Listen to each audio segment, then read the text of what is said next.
Les invito a abrir sus Biblias en 2 de Samuel, capítulo 6.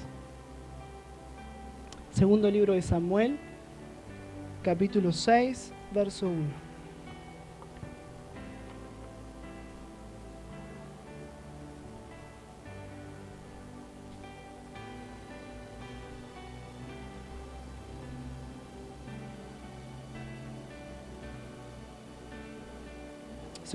Segundo libro de Samuel, capítulo 6, versículo 1. Cuando lo tengan, digan amén. Y David volvió a reunir a todos los escogidos de Israel, 30,000.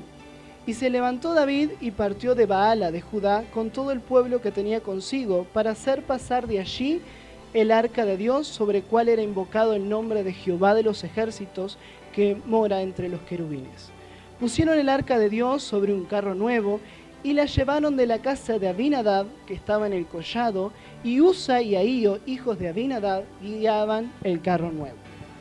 Cuando lo llevaban de la casa de Abinadab, que estaba en el collado con el arca de Dios, Ahío iba delante del arca.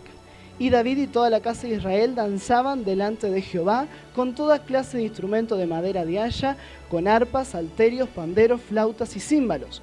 Cuando llegaron a la era de Nacón, Usa extendió su mano al arca y la sostuvo, porque los bueyes trompezaban. Y el furor de Jehová se encendió contra Usa, y lo hirió allí Dios por aquella temeridad. Y cayó allí muerto junto al arca de Dios. Y se entristeció David por haber herido Jehová a Usa, y fue llamado aquel lugar Pérez Usa hasta hoy. Y temiendo David a Jehová, aquel día dijo: ¿cómo ha de venir a mí el arca de Jehová?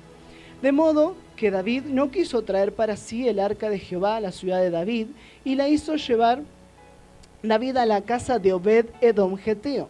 Y estuvo el arca de Jehová en la casa de Obed-Edom Geteo 3 meses, y bendijo Jehová a Obed-Edom y a toda su casa. Vamos a orar por la palabra una vez más, ¿sí? Padre Santo, gracias por tu palabra que permanece por los siglos. Señor, te pido que en esta hora seas tú obrando, seas tu Espíritu Santo transmitiendo lo que considero tú me has dicho que les diga a este pueblo, Señor. Gracias, Padre por tu palabra. En el nombre poderoso de Cristo, toma autoridad como tu Hijo y reprendo a todo espíritu que quiere invadir nuestra mente para impedir que tu palabra haga cabida a nuestros corazones. En el nombre poderoso de Cristo, echamos fuera, reprendemos a todo espíritu de perturbación que quiera venir a nuestra mente para distraernos, para traernos problemas, para pensar en cualquier otra cosa que no sea tu palabra. Porque grande eres tú y grande es tu palabra, que escudriña hasta partir el alma y el espíritu, las coyunturas y los tuétanos, y discierne todo pensamiento y todas intenciones del corazón. En el nombre poderoso de Cristo. Amén y amén. ¿Qué era el arca? El arca tipificaba la presencia de Dios. Hablamos con los varones el miércoles un poco, así que los varones que estuvieron un poco más o menos saben. El arca era un baúl que tipificaba la presencia de Dios. Era un baúl forrado en oro, y allí tenía 3 elementos dentro. Estaba la tabla de los 10 mandamientos, que tipificaba la ley. Estaba la vara de Aarón, que tipificaba la autoridad. Y estaba el maná, que tipificaba la prosperidad de parte de Dios. Y allí era donde el hombre tenía comunión con Dios. Una vez al año un sumo sacerdote podía entrar y estar en contacto con la presencia de Dios. Solo una vez al año. El sacerdote podía reunirse para hablar con Dios. Entonces, el arca era la presencia de Dios, literalmente. En el pasaje que acabamos de leer, David trae el arca. ¿De dónde la trae? Bueno, ocurrió lo siguiente. Elí, un sumo sacerdote, no corrige a sus hijos. Sus hijos estaban en pecado, estaban en fornicación con las sirvientas del tabernáculo, y aparte se robaba las ofrendas, los hijos. Entonces Dios le dice a Elí: te voy a sacar a tu familia del sacerdocio porque no has sabido cuidar mi presencia. Entonces, un día ocurre una guerra entre los filisteos y el pueblo de Israel. Y dijeron: vamos a usar el arca como amuleto, vamos a usar la presencia de Dios como un amuleto y vamos a llevarlo en medio de la batalla para así nos traer prosperidad. La presencia de Dios no es un amuleto mágico, no es algo que podamos decir: la presencia de Dios, tengo la presencia de Dios y busco la presencia de Dios porque eso me va a traer prosperidad o porque voy a ser bendecido. Somos bendecidos por la presencia de Dios, pero no es ese el fundamento. Entonces dice que los filisteos primero temieron porque conocían la presencia de Dios, conocían el Dios de Israel, pero dijeron: bueno, de todos modos vamos a atacarlos. Entonces le ganaron al pueblo de Israel y se llevaron consigo el arca. Dice que justamente Ofni y Finés, los dos hijos de Elí, eran los que cuidaban el arca. Y allí murieron los dos hijos de Elí. Cuando Elí se enteró, Elí también murió porque se cayó de espalda y porque era muy pesado. Dice que su cuerpo no resistió y se murió. Una de las mujeres de los hijos, cuando se enteró del arca, que habían robado el arca, expresó esta frase: Ícabod, que significa la gloria de Dios no está entre nosotros, o se han llevado la presencia de Dios. Y el pueblo de los filisteos agarraron y que dijeron: bueno, tenemos un Dios, es el Dios Dagón. Vamos a poner, y tenemos un templo, vamos a poner el arca de Dios junto a nuestro Dios. Si ganamos una batalla con un Dios, imagínense lo que vamos a poder hacer con dos, dijeron ellos. Pero Dios no quiere compartir su gloria. Dios no quiere compartir, Dios no quiere que lo tengan en tercer o cuarto lugar. Dios quiere el primer lugar en nuestras vidas. ¿Cuánto lo creen? Amén. Dios quiere el primer lugar. Y dice literalmente que un día se levantaron los filisteos y estaba el dios Dagón con las manos cortadas, la cabeza cortada y el cuerpo inclinado delante de la presencia de Dios, delante del arca. Y aparte de eso, Dios mandó tumores a todos los filisteos, llenos de tumores. Porque estaban hablando de la presencia de Dios, no era cualquier cosa, no era ni para tenerla en segundo lugar, no era para compartir la gloria con algo, no, la presencia de Dios es algo serio. Y a todos les vinieron tumores. Entonces, dice la Biblia que lo llevaron a Gat, donde es oriundo Goliat. Lo llevaron allí porque era una ciudad muy próspera y asociaron el Dios de la prosperidad con la ciudad próspera. Y dijeron: bueno, capaz que estaba en el lugar equivocado, en el sitio equivocado. Entonces la llevaron allí. Y dice que Dios siguió trayendo maldición a los filisteos, porque ellos reconocían que eso les traía bendición, pero no adoraban al Dios que representaba eso.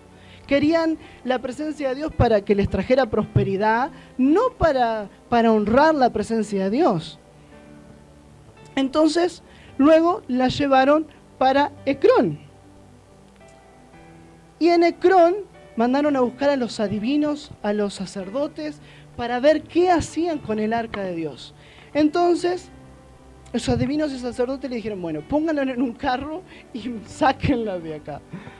Sáquenla de acá. Porque eso es lo que pasa con la presencia de Dios. O te enamoras de la presencia de Dios, o no la quieres porque sientes que sos tan pecador y no quieres la presencia de Dios. Yo me he juntado con personas que son totalmente inconversos, que me rechazan. Y no porque yo les haya hecho algo malo, sino porque mi presencia, el que está en mí y la presencia de Dios incomoda a ciertas personas, muchas veces. Entonces ellos mandaron el arca, dijeron, bueno, pusieron, hicieron tumores de oro en representación a sus tumores y las pusieron y dijeron, bueno, vamos a ver si es Dios. Si el arca de Dios se va para el lugar donde vino, para la tierra de Israel, vamos a saber que es Dios.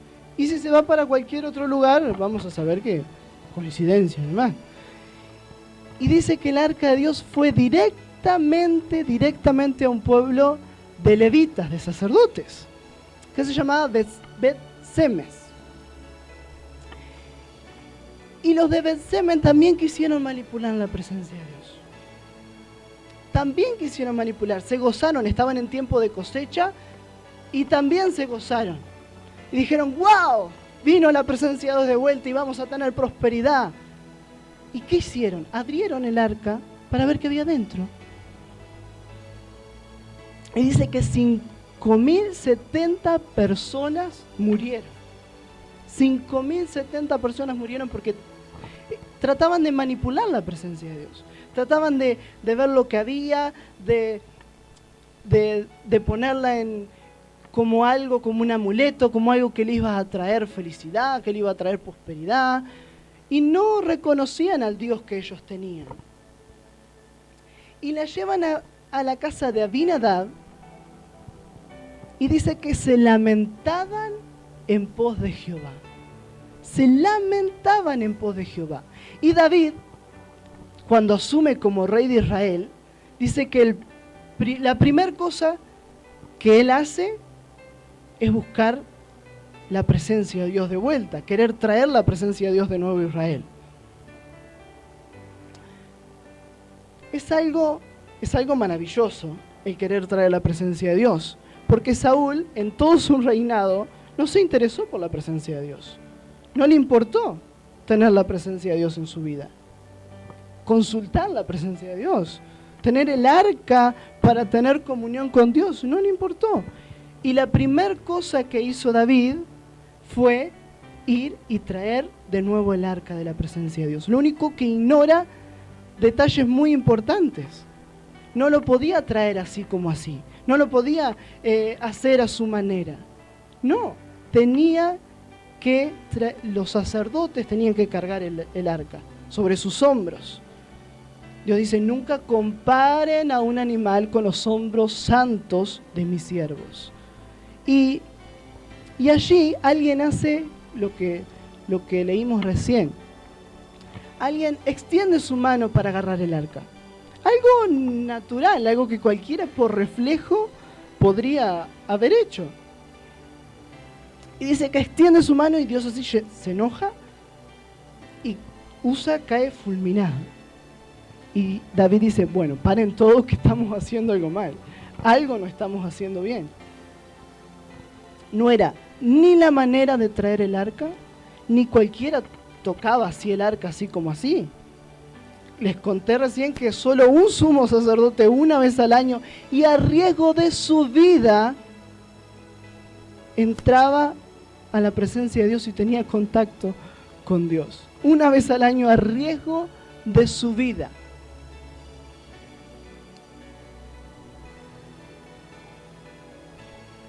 Entonces ocurre este incidente.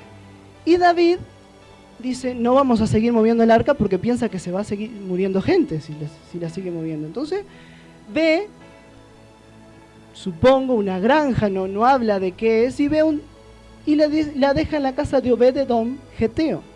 Y dice que se quedó allí 3 meses y Dios lo bendijo en todo, lo bendijo en gran manera. ¿Cuántos creen que la presencia de Dios está en nuestro hogar? Amén, está en nuestro hogar. Y allí dice que la presencia de Dios estuvo en la casa de Obed-Edom. Obed-Edom fue el anfitrión de la presencia de Dios. La Biblia está muy ligada a esto de la presencia de Dios y las casas. Jesús, cuando vino a la tierra, visitaba casas. Dice que Jesús fue a la casa de Marta, María y Lázaro. Dice que Jesús fue a la casa de Pedro y allí sanó a la suegra. Jesús fue a la casa de Zaqueo. Jesús dice Mateo 9, 28 al 29, dice, y llegando a la casa, vinieron a él los ciegos y Jesús le dijo, ¿creéis que puedo hacer esto? Ellos dijeron, sí, Señor. Entonces les tocó los ojos, diciendo, conforme a vuestra fe, os sea hecho. Mateo 9, 10 dice, y aconteció que estando él sentado a la mesa en la casa, y aquí que muchos publicanos y pecadores que habían venido se juntaban juntamente a la mesa con Jesús y sus discípulos. Jesús cuando vino a la tierra era un Dios que andaba por las casas, que andaba en los hogares de las personas. Y la presencia de Dios tiene que estar en nuestro hogar. Amén. Hay un pasaje extraordinario que a mí me encanta, que está en Éxodo capítulo 33. Yo lo tengo en una nueva versión internacional. 33, versículo 15 y 16. Dice, Moisés está hablando, dice, ¿o vas con todos nosotros? Replicó Moisés, o mejor no nos hagas salir de aquí. Si no vienes con todos nosotros, ¿cómo vamos a saber, tu pueblo y yo, que contamos con tu favor? ¿En qué seríamos diferentes? Oigan, ¿en qué seríamos diferentes al resto de los pueblos de la tierra sin la presencia de Dios?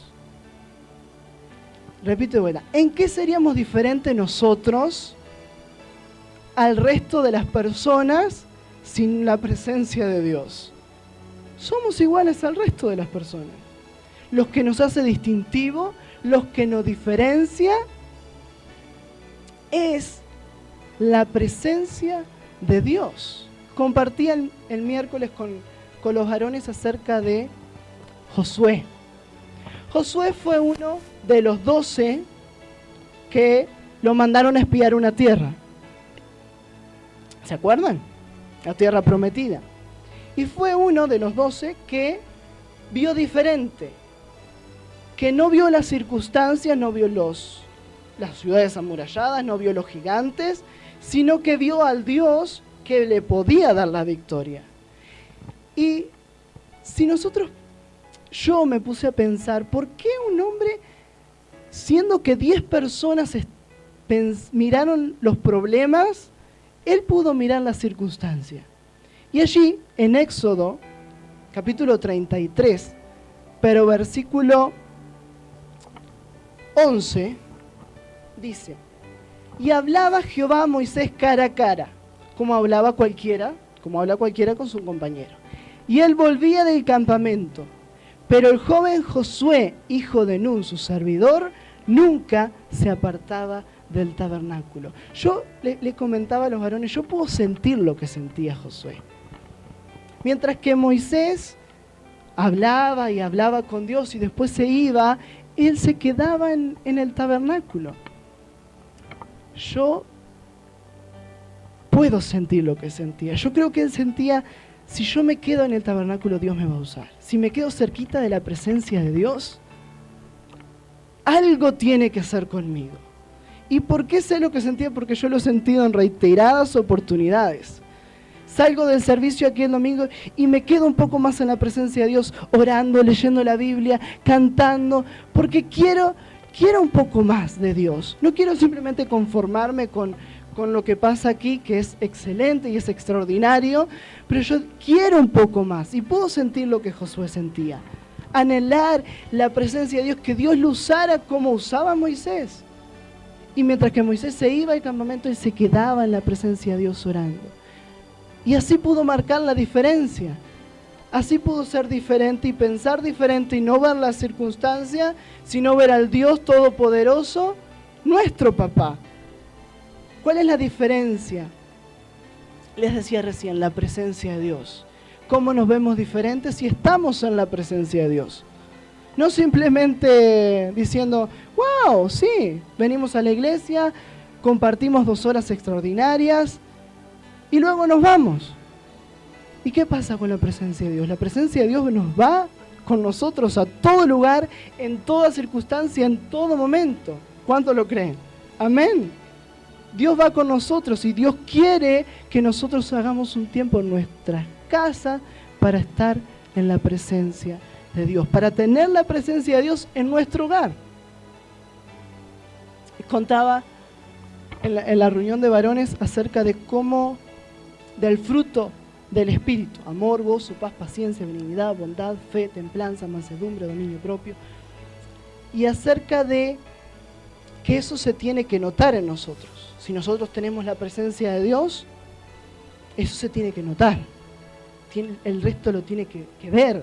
Dice la Biblia que Moisés hablaba cara a cara. Y era tanto la gloria de Dios que su rostro empezó a brillar. Su rostro resplandecía. Y quizás nuestro rostro no va a resplandecer, pero las demás personas tienen que notar que nosotros tenemos la presencia de Dios. Si nosotros estamos en comunión con Dios, las demás personas tienen que ver que somos diferentes. Si las personas dicen, ¿viste? Normal, como todo el mundo. Habla igual, se expresa igual, dice las mismas vulgaridades. Es igual. Significa que no estamos haciendo las cosas bien. Porque lo que nos hace diferente al resto de las personas es la presencia de Dios. Y si tenemos la presencia de Dios no vamos a notar diferente. Las demás personas tienen que ver en nosotros, digan, no sé qué es, pero hay algo diferente en ti que no lo encuentro en el resto de las personas. ¿Cuántos quieren eso? Digan amén. ¿Verdad? Es extraordinario. Y la presencia de Dios se nota si pasamos en comunión con Él. Si estamos en comunión con Él, eso se va a notar. Leía también la historia de Saúl. La presencia de Dios se había alejado de Saúl porque pecó y la presencia de Dios se alejó de él. Y si no tenemos la presencia de Dios en nuestras vidas, también se va a notar. Dice Samuel 18:10: aconteció el otro día que un espíritu malo de parte de Dios tomó a Saúl, y él desvariaba en medio de la casa. David tocaba con su mano el arpa, como todos los días, y tenía Saúl la lanza en la mano. Y arrojó Saúl la lanza diciendo: enclavaré a David a la pared. Pero David lo evadió 2 veces. Mas Saúl estaba temeroso de David por cuanto Jehová estaba con él, o sea, con David, y se había apartado de Saúl. Oigan, si no tenemos la presencia de Dios, tenemos la presencia del otro. No hay espacios vacíos en nosotros. Si nosotros no estamos en comunión con Él, si la presencia de Dios no habita en nosotros, eso se va a notar. Así como se nota y nosotros podemos ser luz en la oscuridad, si nosotros no tenemos la presencia de Dios en nuestras vidas, eso también se va a notar. Les hacía una referencia a una historia que los hombres ya los tengo gastados con esa historia. Pero como aquí hay mujeres también, la voy a hacer. Dice que un rey contrató a un concertista famoso para hacer un concierto en homenaje a los soldados de la guerra, o sea, para recaudar fondos para ellos. Y dice que lo contrató, y cuando lo fue a contratar dice: muy bien, tú me vas a pagar 8 horas, de las cuales 3 estaré ensayando, estaré en el piano ensayando. Y tú me las vas a pagar como si yo estuviera dando el concierto. Entonces este hombre le dice, el rey le dice: está bien, sí, te las voy a pagar.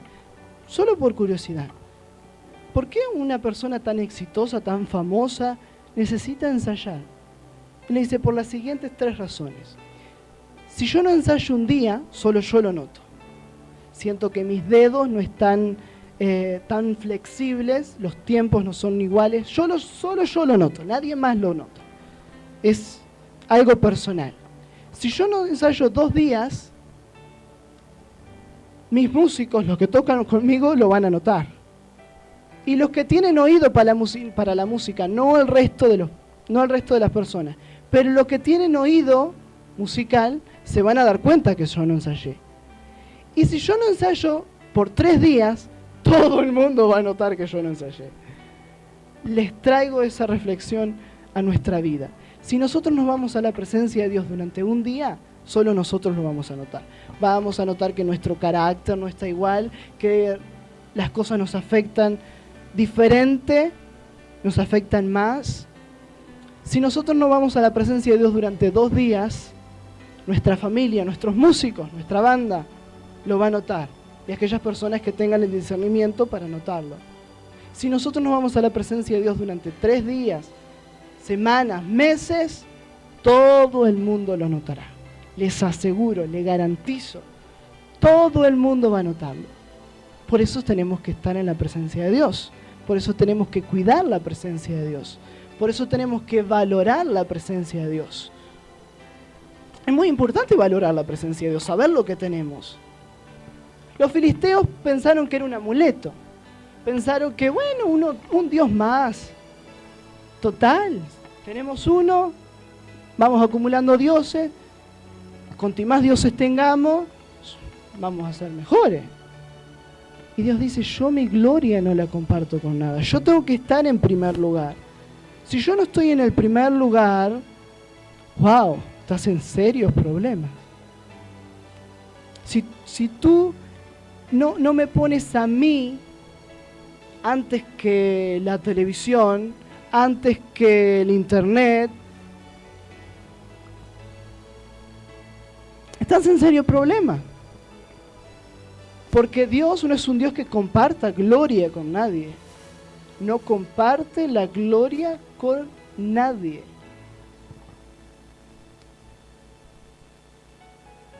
Primeras de Crónicas 15:21. Dice que el arca de Jehová estuvo en la casa de Obed-edom 3 meses. Luego, David se enteró de ello y fue a recuperar el arca. Fue, esta vez, de buena manera, como se debía hacer, siendo obediente, fue a recuperar la presencia de Dios, para llevarla luego a Israel. Y Obed-edom y toda su familia dijeron, conocimos la presencia de Dios y no me quiero apartar de la presencia de Dios. Y David vino, se llevó el arca y se llevó a toda la familia de Obed-edom. A todos se los llevó. Porque una vez que conoces la presencia de Dios, una vez que te enamoras de Dios, no puedes separarte de su presencia. Amén. Y dice, Matatías, Elifeliú, Mignías, Obed-edom, Jehiel y Asasías tenían arpas afinadas en la octava para dirigir. Y ustedes dicen, ¿cuándo un granjero se transformó en un adorador? ¿Cuándo? 3 meses la presencia de Dios en nuestras vidas, 3 meses la gloria de Dios, la unción de Dios en nuestras vidas, y hace transformar a una persona corriente en un adorador de Dios, porque eso es lo que tiene la presencia de Dios. La presencia de Dios cambia las vidas, la presencia de Dios transforma los corazones. Amén. Eso es lo que hace la presencia de Dios. Otra cosa, 15:24, Primera de Crónicas 15:24. Y Sebanías, Josafat, Natanael, Amasaí, Zacarías, Benaías, Eliezer, sacerdotes tocaban las trompetas delante del arca. Obed-edom y Jeías eran también porteros del arca. Primera de Crónicas 26:15 dice, y para Obed-edom las puertas del sur, y a sus hijos la casa de provisiones. Voy a empezar así. Para Obed-edom los puso a cuidar la presencia de Dios. David dijo, si este hombre, sin guardias reales, sin un ejército, pudo cuidar en su casa la presencia de Dios, merece cuidarla en el templo, en el tabernáculo. Imagínense que la historia hubiera sido diferente. Imagínense que David llega a la casa de Obed-edom y Obed-edom dice... Y David le dice, ¿dónde está el arca? El arca. ¿Qué arca? El arca que te di. Ah, el baúl, lo puse a jugar allí en el patio con los niños. Imagínense que hubiera sido diferente. Imagínense que David hubiera dicho, ¿dónde está el arca? Ah, no me diga que no se podía desarmar. No, porque necesitaba, porque una ventana se me rompió y saqué una de las puertas y la puse en la ventana. Obed-edom cuidó el arca. Y por eso dice, wow, si este tipo supo cuidar la presencia de Dios en su casa, voy a poder darle el ministerio, voy a poder darle los talentos, los dones, porque cuidó su presencia en su casa. Dios, la palabra de Dios dice, buscadme en lo secreto, que yo, un Dios que ve en lo secreto, te podrá recompensar en público. Si nosotros cuidamos la presencia de Dios en nuestro hogar, Dios nos puede dar los dones, puede dar los ministerios, porque supimos cuidar su presencia en nuestro hogar, en nuestra familia. Hablaba con los hombres y les decía, ustedes como sacerdotes deben tener un tiempo en su hogar para estar en comunión con Dios. Todos los días, tener un tiempo para cuidar la presencia de Dios. Dice que para los hijos, no solo fue prosperado aquel padre que tenía la presencia de Dios, sino sus hijos. Dice, para los hijos, la casa de provisiones del templo. Quien cuida las provisiones no pasa hambre. Ustedes vieron a alguien que tenga almacén, una panadería y que no pase hambre. ¿Verdad que no? Dice, las provisiones, el grano, el vino y el aceite. El grano tipifica la prosperidad. El vino tipifica la alegría, el gozo. Y el aceite tipifica la unción. Obed-edom aseguró tener para sus hijos prosperidad, gozo y la unción. Yo creo que nadie quiere más nada que eso para sus hijos. Porque la presencia de Dios estuvo 3 meses en su hogar. La cuidó. Yo no sé qué haría Obed-edom. Yo no sé cómo le trajo tanta bendición a Obed-edom, porque estuvo 20 años en la casa de un tal Abinadab y dice que se lamentaba en pos de Jehová. Se lamentaba en pos de Jehová, y 3 meses en la casa de le ocurrió una bendición extraordinaria. Tanto es así que el rey se enteró de la bendición, de lo que Dios había hecho en su vida. Dice 2 Samuel 6:12, fue dado aviso al rey diciendo, Jehová ha bendecido la casa de Obed-edom y todo lo que tiene a causa del arca de Dios. Entonces fue David y se llevó el arca de la casa de Obed-edom. Se enteró, era tanta la abundancia y tanta la prosperidad que el rey se enteró de la prosperidad que él tenía. Empecé diciendo que Dios no es prosperidad. Y ahora digo que Obed-edom fue próspero. La cosa es que si nosotros buscamos a Dios por la prosperidad que Él nos pueda dar, oigan, Dios murió en una cruz y resucitó, no para darnos prosperidad. Dios murió y resucitó para darnos salvación, vida eterna. Por eso es que hoy estamos aquí. Porque tenemos salvación, porque creemos en ese Dios que por su misericordia nos dio salvación. Si buscamos a Dios por otro motivo que no sea salvación, Él no nos puede bendecir. O no nos puede bendecir. Pero si vamos ante Él por lo que Él hizo y no por lo que Él nos pueda dar, bendición vendrá y sobreabundará la bendición de Dios. Pero no porque nosotros lo busquemos por eso, sino porque lo buscamos por lo que Él es, por lo que Él hizo. ¿Me van entendiendo? ¿Me siguen hasta ahí? ¿Amén? ¿Por qué? ¿Qué hace? Yo les dije recién, la presencia de Dios nos hace diferentes, la presencia de Dios nos hace distintivos.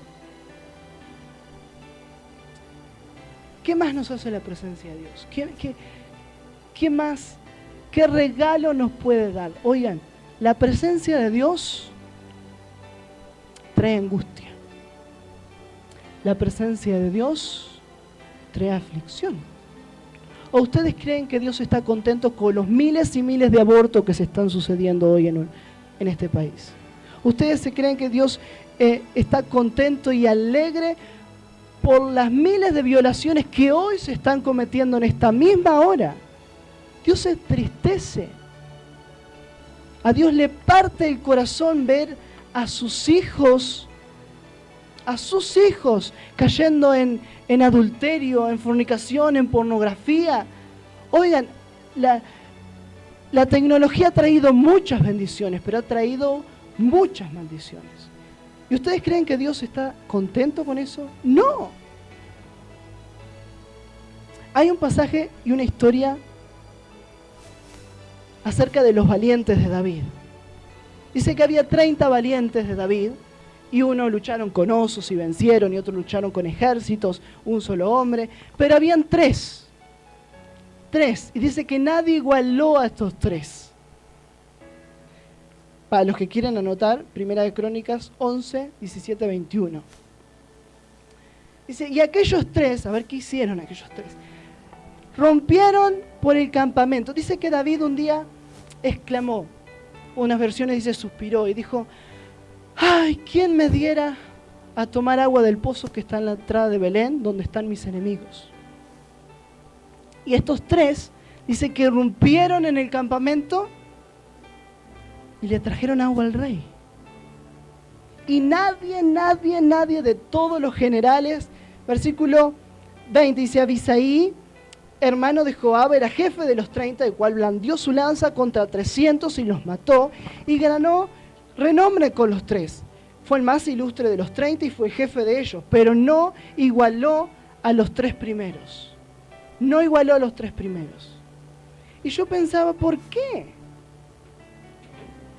Lo único que hicieron es sintieron un suspiro del rey o algún gusto y fueron y lo hicieron. Y yo digo, miren si no es porque estaban tan cerca de la presencia del rey como para escuchar su suspiro. Si estamos tan cerca de la presencia de Dios, vamos a poder escuchar lo que Él anhela, lo que Él desea. Por eso le digo, la presencia de Dios trae tristeza. Trae tristeza porque uno cuando entra en la presencia de Dios, se contagia con Dios y puede sentir esa pasión, esa angustia por las personas que hoy se están muriendo sin Cristo. Yo hay veces que voy a la presencia de Dios y digo, estoy enojado, Señor. Estoy enojado.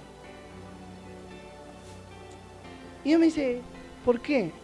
Porque veo, son las 8 o las 9 de la mañana y veo los bares llenos, repletos de hombres. Veo que algunas mujeres se ponen a mirar telenovelas. Veo que los muchachos de 13, 12 salen a los bailes a cualquier hora de la noche. Señor, estoy enojado. Niños, están 2 o 3 horas antes de que abran los ciberes. 3 horas antes. Y yo digo, estoy enojado porque hace una falta de padre. Y Dios me dice, bienvenido. Yo estoy enojado hace años. Y cuando estamos cerca de la presencia de Dios, eso nos contagia.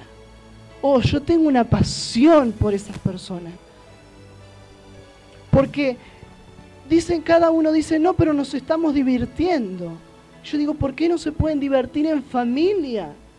¿Por qué padres no pueden estar con sus hijos un día de descanso? ¿Por qué padres no cuidan a sus hijos y no saben dónde están los hijos? Niños de 11, 12, 13 años los largan toda la noche y no saben dónde están. Yo digo, Señor. Y cuando estamos cerca de la presencia de Dios, eso se nos contagia, eso se nos imanta. El estar cerca de la presencia de Dios hace que podamos escuchar lo que Él desea, lo que Él quiere, lo que Él anhela. Hace eso. El estar en contacto con la presencia de Dios, el estar en comunión con la presencia de Dios. ¿Me van siguiendo hasta ahí? Amén.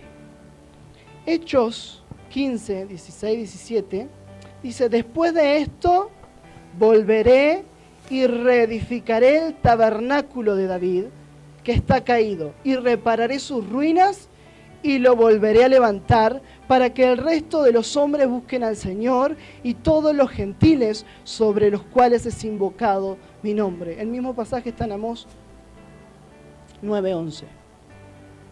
David, luego que lleva la presencia de Dios a Israel, construye algo que fue diferente al resto. Hubieron 3 sitios donde el pueblo de Israel tuvo el arca, que era el tabernáculo que hizo Moisés, el tabernáculo que hizo David y el templo de Salomón. La diferencia entre el tabernáculo de David con el resto era que no tenía velo. Para separar la presencia, el lugar donde estaba la presencia de Dios del resto, había un velo que separaba el lugar santo y el lugar santísimo. Pero David no pone velos, es algo temerario. David dice, yo quiero que todo el mundo vea la gloria y que esté la alabanza las 24 horas del día. Y Dios dice, yo reedificaré eso. Yo reedificaré que no tenga velos. Por eso cuando Jesús murió, el velo se rasgó en 2. Dios dice, yo quiero tener en comunión con ustedes.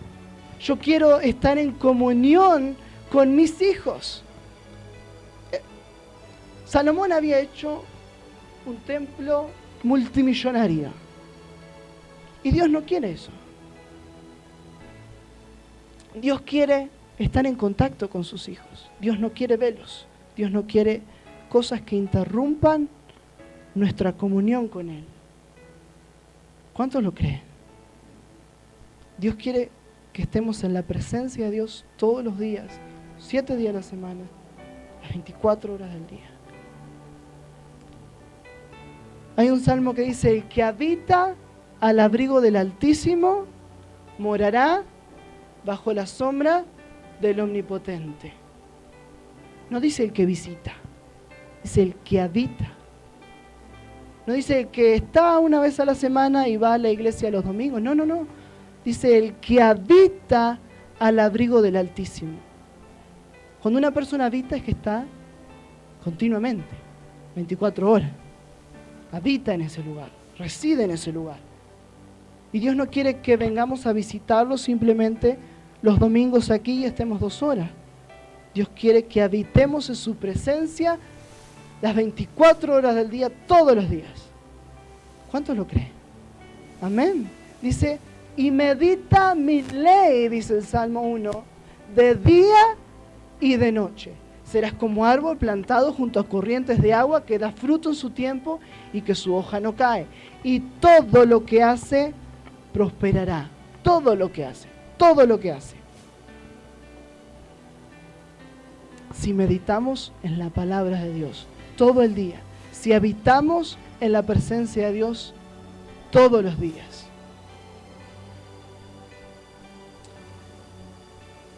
En la trayectoria del arca, o sea, salió la presencia de Dios por un pecado, quisieron manipular la presencia de Dios, Jesús juzgó eso, hasta que un hombre conforme a su corazón fue la segunda vez con personas santas, con sacerdotes, los trajo sobre sus hombros. Y ustedes dicen, pero Dios es un Dios de misericordia, Dios es un Dios de amor, ¿por qué mata personas? Oigan, la presencia de Dios no es para jugar, la presencia de Dios no es para, sí, tengo la presencia de Dios, algún día lo busco, otro día no lo busco, hay veces que sí, hay veces que tengo ganas, hay veces que no tengo ganas.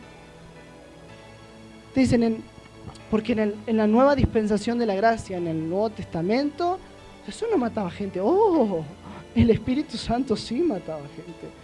¿Se acuerdan de la historia de Ananías y Zafira?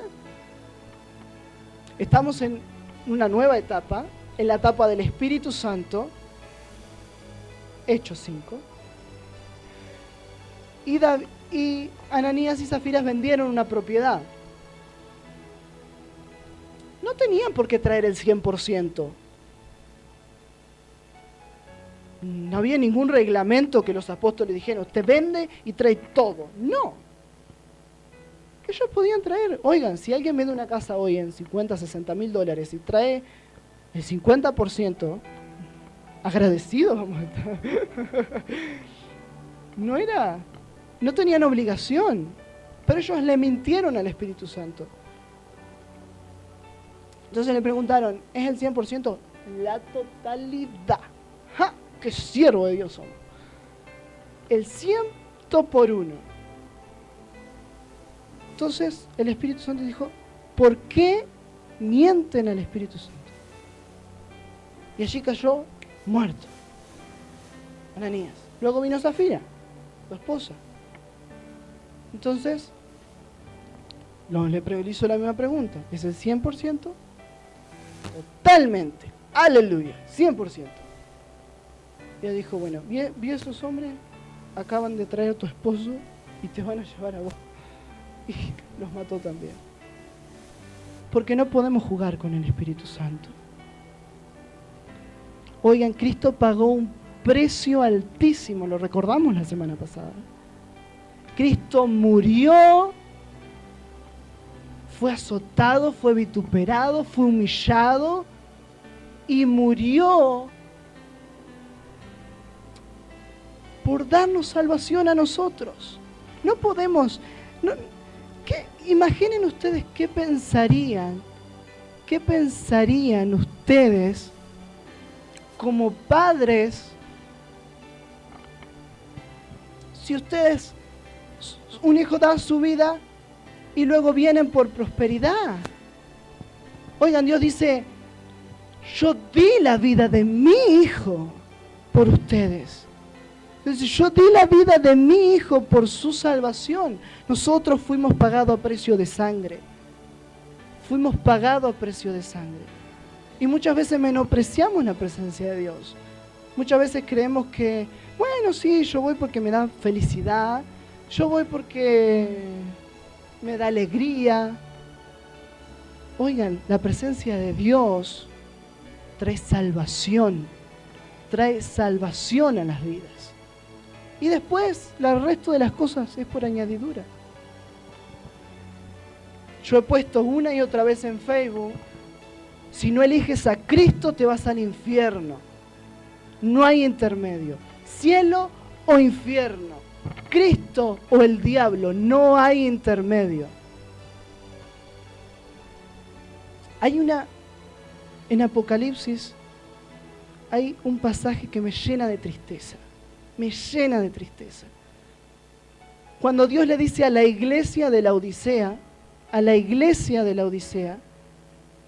yo estoy a la puerta y lo estoy llamando. Si alguno de ustedes oye mi voz, yo entraré a él y cenaré. Oiga, le dice a la iglesia, no le dice a los inconversos. Jesús, ¿qué le decía a los inconversos? Síganme.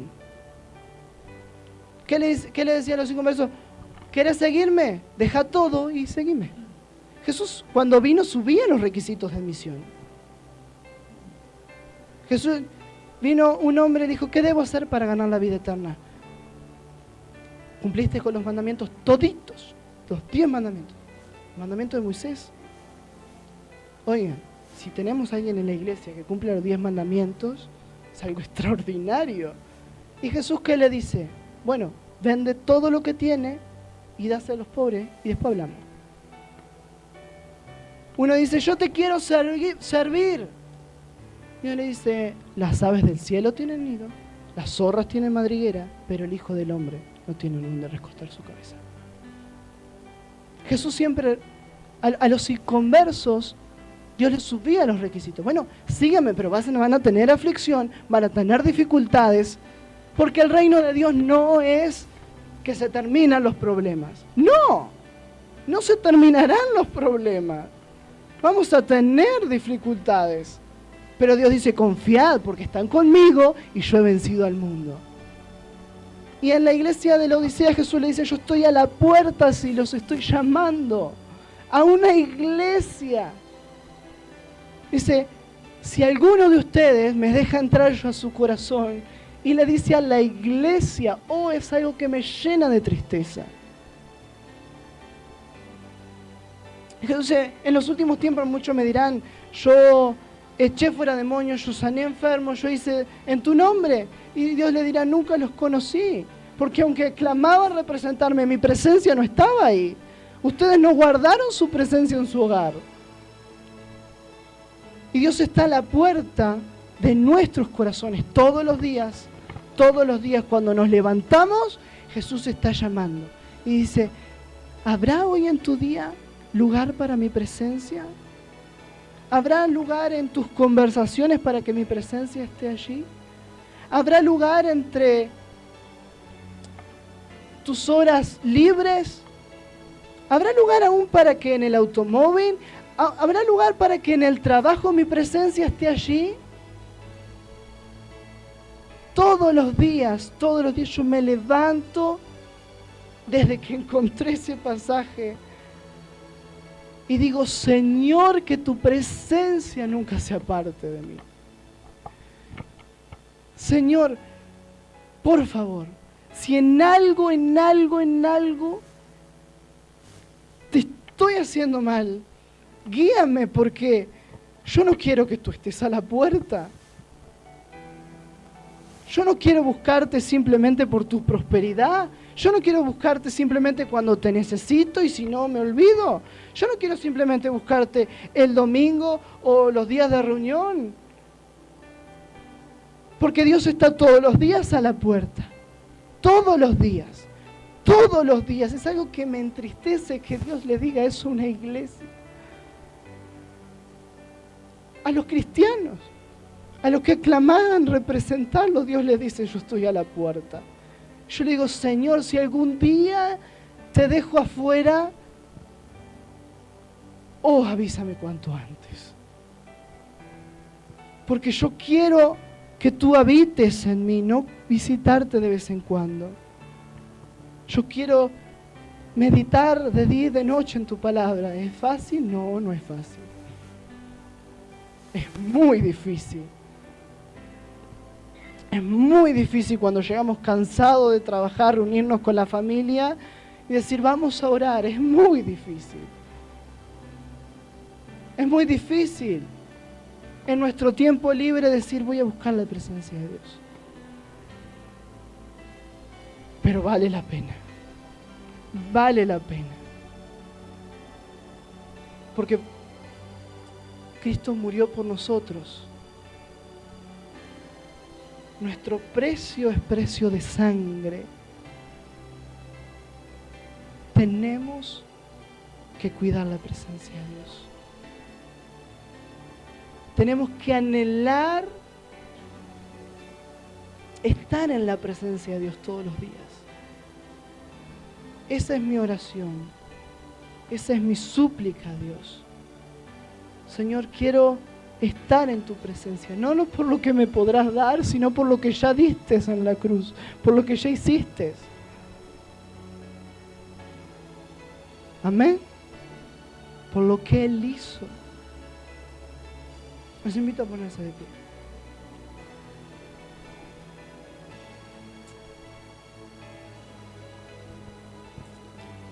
Oh Espíritu Santo, venimos ante ti para pedirte perdón. Venimos ante ti humillados, rendidos delante de ti. Venimos ante ti, oh Dios, sedientos de ti. Perdona nuestros pecados. Perdónanos que hemos menospreciado la presencia de Dios. Perdónanos que no hemos sabido valorar tu presencia. Oh, no queremos que estés a la puerta. Queremos que estés en nosotros, que habites en nuestras vidas, que nos llenes, Señor. Anhelamos que nos llenes de tu Espíritu. Y si es necesario estar las 24 horas del día en tu presencia. Sabemos que no va a ser fácil. Sabemos que no va a ser fácil. Pero valoramos tu sacrificio. Valoramos lo que tú hiciste. Valoramos lo que tú eres. O allí donde estás, empieza a orar, empieza a hablar con Él, empieza en este día a tener un acercamiento aún más a la presencia de Dios.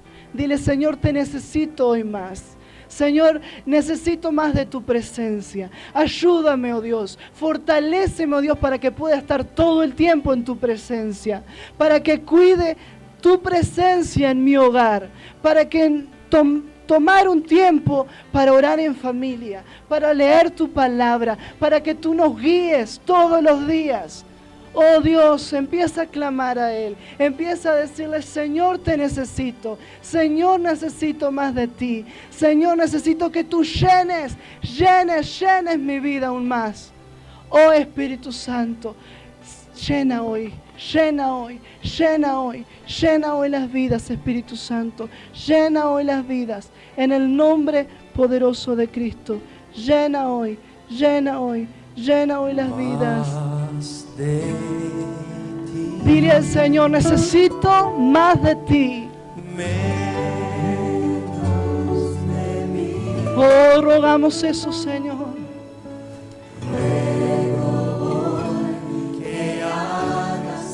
Rogamos eso. Más de ti. Sí, Señor. Levanta tus manos al cielo. Levanta tus manos al cielo.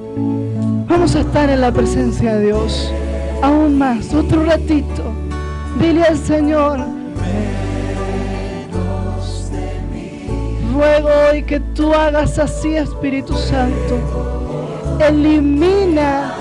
Elimíname a mí, porque quiero que tú vivas en mí. Oh, te adoramos, Señor. Dile: quiero más de ti, quiero más de ti. Quiero más de ti.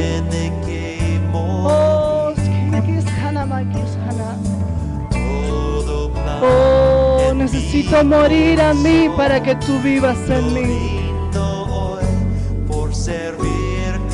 Oh, decimos todos: más de ti, sí, Señor, y menos de mí.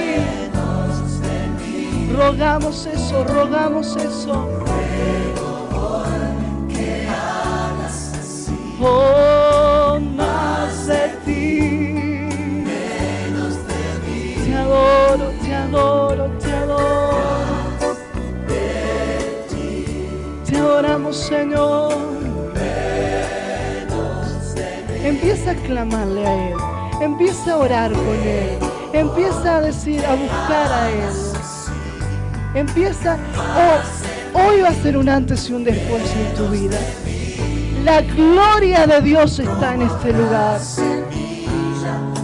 Empieza a rogar que te llene de su presencia. Empieza a rogarle a Él que te llene.